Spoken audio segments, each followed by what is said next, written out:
Hola, bienvenidos a este podcast Comunicando.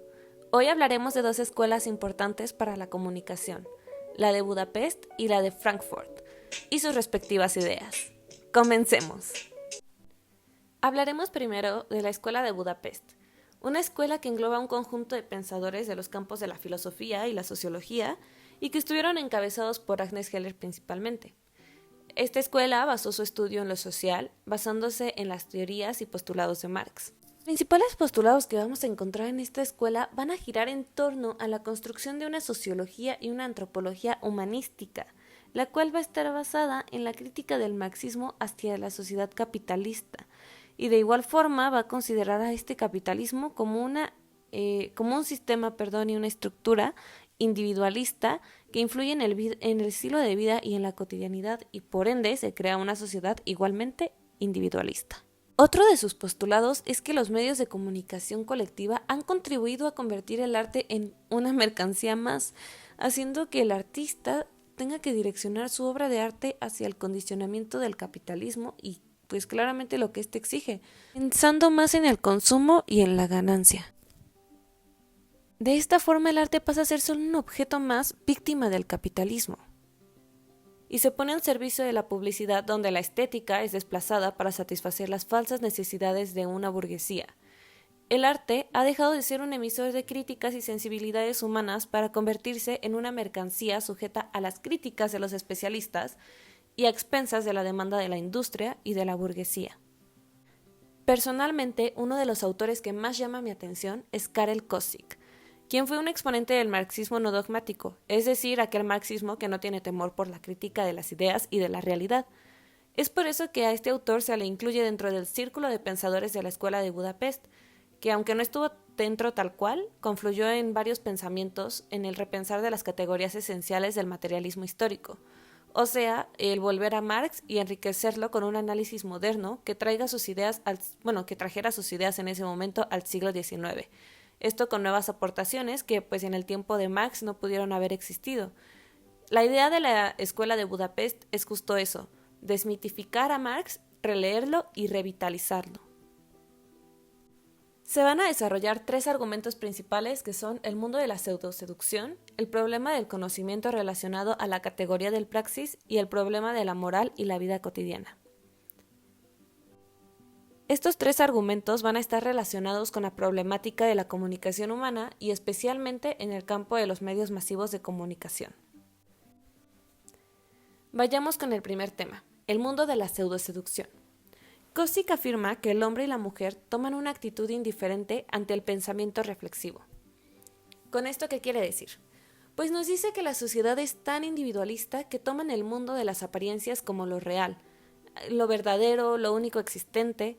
Este mundo donde los seres humanos actúan de forma tan indiferente y sin cuestionarse absolutamente nada, forma la estructura del mundo de la pseudoseducción.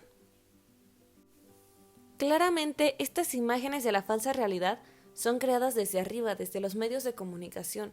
Los grupos de poder económicos y por ende el sistema potencian la reproducción de estos y se convierten en promotores del mundo de la pseudoseducción, creando una representación falsa de lo que es y lo que debería ser la vida y promoviendo una concepción absolutamente falsa de esta.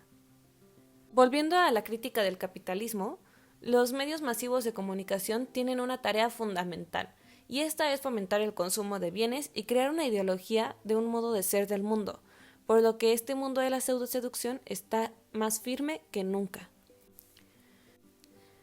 Kosik nos dice que para solucionar esto es necesario que se destruya ese mundo aparente creado por los medios, a través del descubrimiento de la realidad misma, es decir, la unión entre esencia y fenómeno. Como segundo tema tenemos el problema del conocimiento y la categoría del praxis. En esto se refiere a que la sociedad y el mundo como lo conocemos es una realidad creada, es una forma de organización que se ha formado a lo largo del tiempo.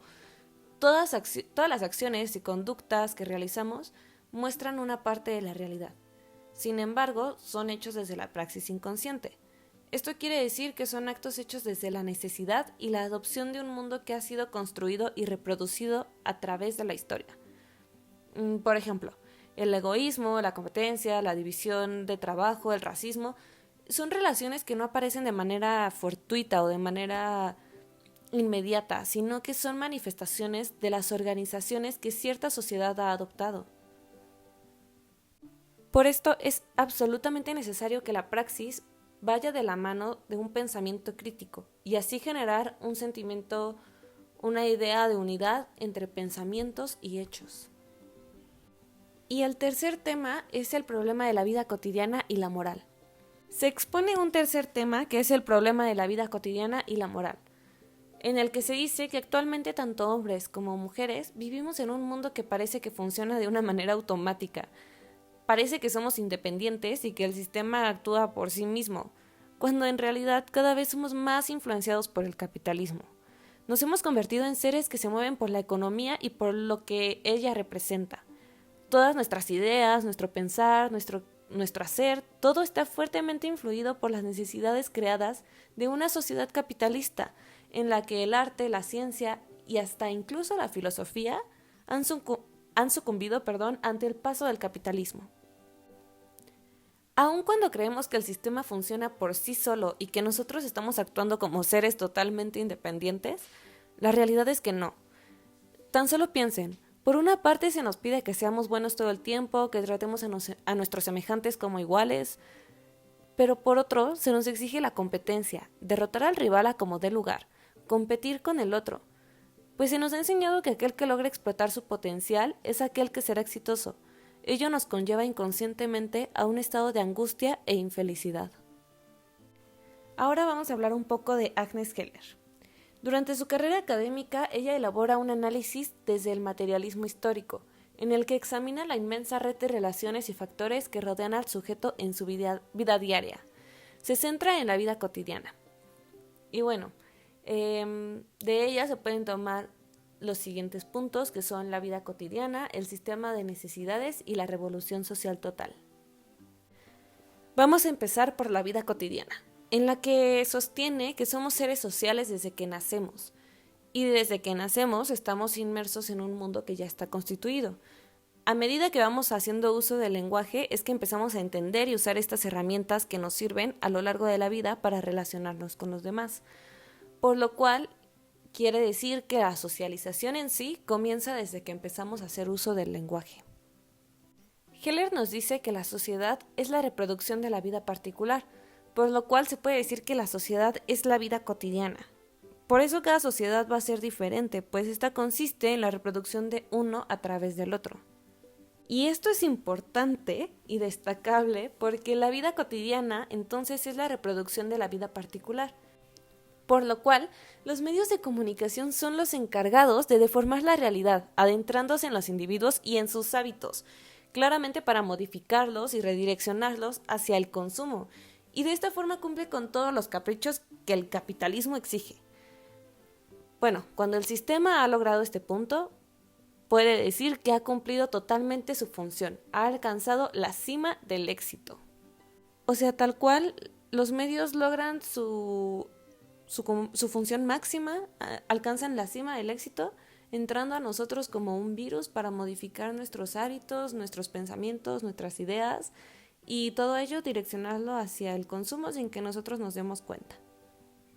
Y bueno, esto va de la mano con el segundo tema, que va a ser el sistema de necesidades y la revolución social total. Nos dice que actualmente tanto medios como grandes empresas crean necesidades artificiales. Esto quiere decir necesidades que están sobrevaloradas y que para cumplir estas se llega hasta el punto en que las necesidades básicas son las que son necesarias para la supervivencia humana. Bueno, pues estas son desplazadas, creando una sociedad totalmente capitalista que solo se va a preocupar por la satisfacción de las necesidades absurdas. Claramente esto es más bien a costa de que el mundo en el que vivimos se deteriore a pasos gigantescos. El sistema capitalista se ha hecho cargo de que aumenten todas estas necesidades imaginarias. Estas generan a la vez una ideología de realización y éxito personal a través del mercantilismo y del consumo, por lo que claramente se va a crear una gran frustración cuando estas necesidades no se pueden satisfacer, pues vivimos en una sociedad totalmente desigual.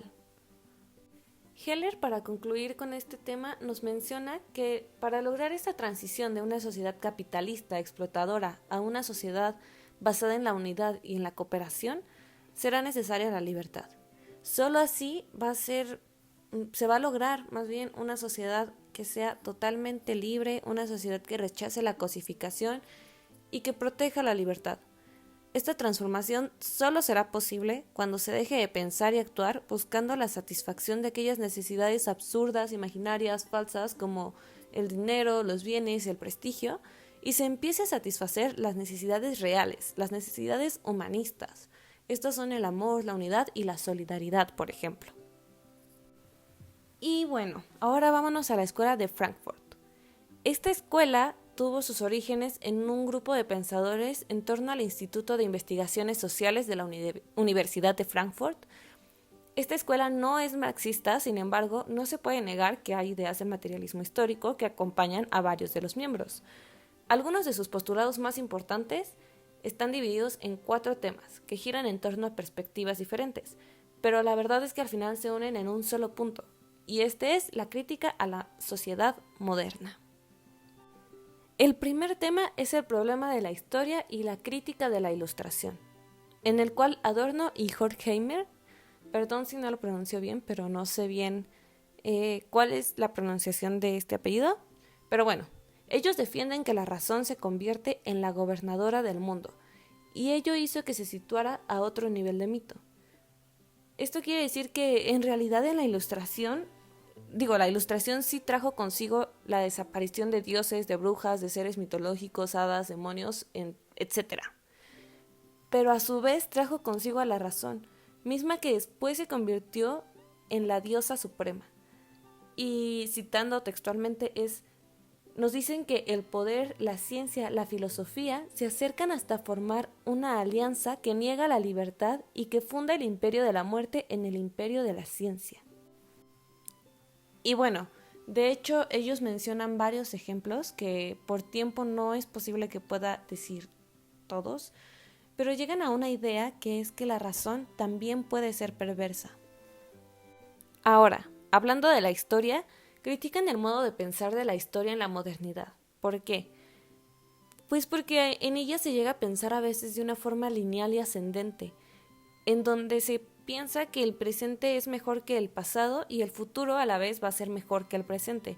La realidad es que la historia no necesariamente tiene que ser lineal y no necesariamente es un desarrollo humano ascendente. El segundo tema es el Estado y la razón. Se dan distintas ideas dentro de este postulado, las cuales son el uso que desde el Estado se hace de la razón, el Estado en forma totalitaria durante el fascismo, el Estado y la filosofía que se condensan hasta generar un poderoso binomio de poder y dominio, el Estado como condensación histórica de un mundo de vida cultural desligado de la naturaleza, y por último, el Estado como potencia acrítica del orden y el progreso. Generalizando un poco en torno a este tema, se dice que tras la llegada del poder de los nazis a Alemania, los pensadores de la escuela de Frankfurt comienzan a centrarse en el estudio del autoritarismo e inician una crítica hacia el Estado fascista. Ante este dicen algo muy impactante, que es que este había sido posible gracias a una sociedad que igualmente era fascista y totalitarista. Esto puede sonar muy lejano, incluso creo que cuando todos lo pensamos decimos como, ay no, Alemania nazi o los nazis, y suena muy, muy distante. Sin embargo, el sistema capitalista actual ha crecido hasta el punto en el que instituciones legales y políticas han sido desplazadas y sustituidas por otras de corte represivo total. Marcuse, de hecho, que es otro autor, igualmente, perdón si la pronunciación no es la correcta, afirmaba que el totalitarismo había surgido como una nueva forma de ser del capitalismo industrial avanzado, mostrando así una contradicción del sistema. Como tercer tema tenemos a la filosofía, en el que Adorno plantea que la verdadera superación de la filosofía consiste en su realización. Esto significa que para que hombre y mujer puedan conocerse a sí mismos y al mundo que los rodea, es necesario el uso de la filosofía. esta está destinada a trabajar la transformación y por tanto el mejoramiento del mundo, por lo cual pues es necesario usarla.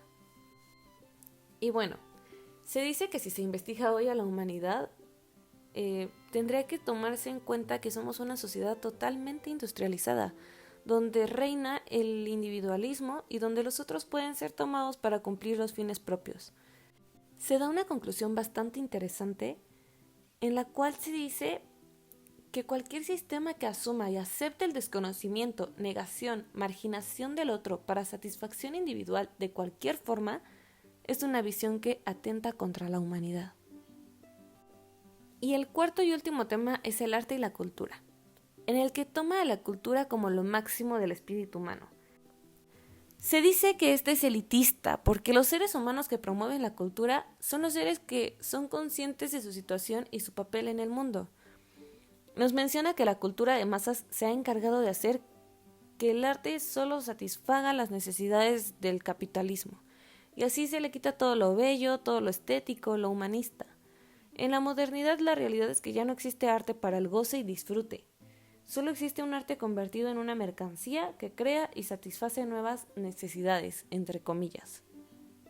La industria ha hecho tanta presión, principalmente económicamente, que el arte ha tenido que ceder ante el sistema, creando y trabajando solo para cumplir las expectativas y los deseos de su posible público. Esto ha hecho que se desplace el objetivo primero del arte, que es expresar y recrear una realidad social. Ahora solo se crea una cultura en donde la imaginación y la fantasía definitivamente ya no existen.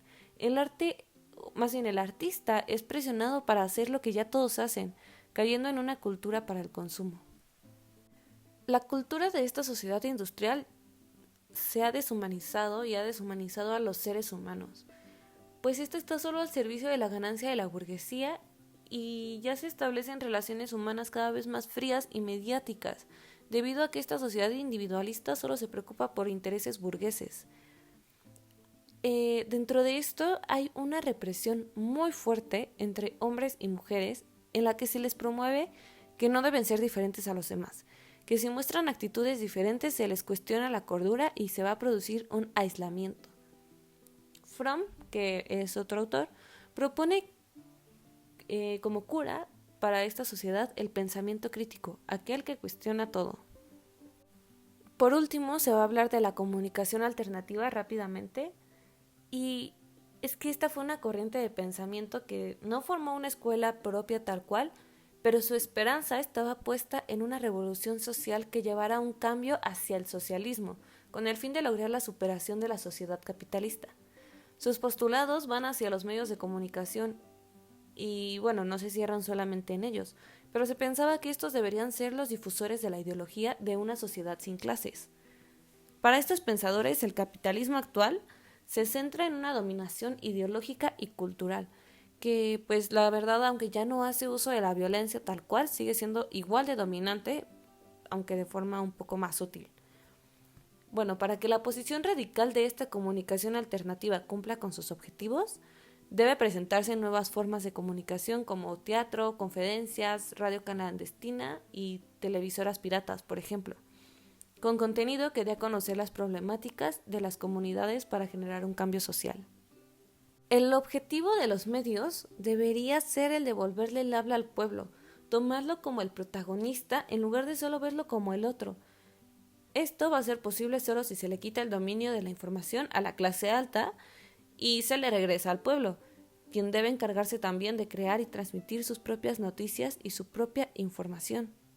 Considero que este es un tema sumamente importante y del que claramente se puede hablar horas. Esto es demasiado resumido, pero la realidad es que tiene que ver con muchos aspectos de la comunicación, ya sea política, medios de comunicación, los medios masivos. Creo que son temas que tienen que ver con todo dentro de la comunicación. Y bueno, una noticia o hecho que puede relacionarse con ello, que está dicho como noticia, pero yo considero que es más un acontecimiento, no tanto noticia, es el de el vestido mexicano de Beatriz Gutiérrez, esposa del presidente, su peinado y su joyería para el grito de independencia. Claramente esto nos muestra que no hay ninguna información relevante y simplemente se usa para distraernos de lo verdaderamente importante, como la violencia, la corrupción y la inseguridad que se vive en nuestro país.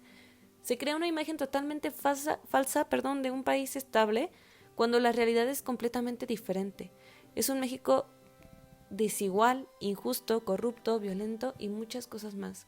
Un México que mientras siga sirviendo a grandes empresas será un país idóneo para la clase alta, mientras los de abajo sufren y viven una desigualdad insostenible. Y bueno, tomé este ejemplo, sin embargo, creo que lo que hemos visto estos últimos días, todas las noticias sobre ya sea el grito, el desfile, etcétera, claramente generan un gran sentido de nacionalidad y por supuesto que es bonito ver cómo se celebra la independencia de tu país. Sin embargo, creo que también lo hacen con el fin de que se nos olvide el México en el que vivimos. Y bueno, esto es todo por el podcast de hoy. Espero que les sirva y muchas gracias por escuchar.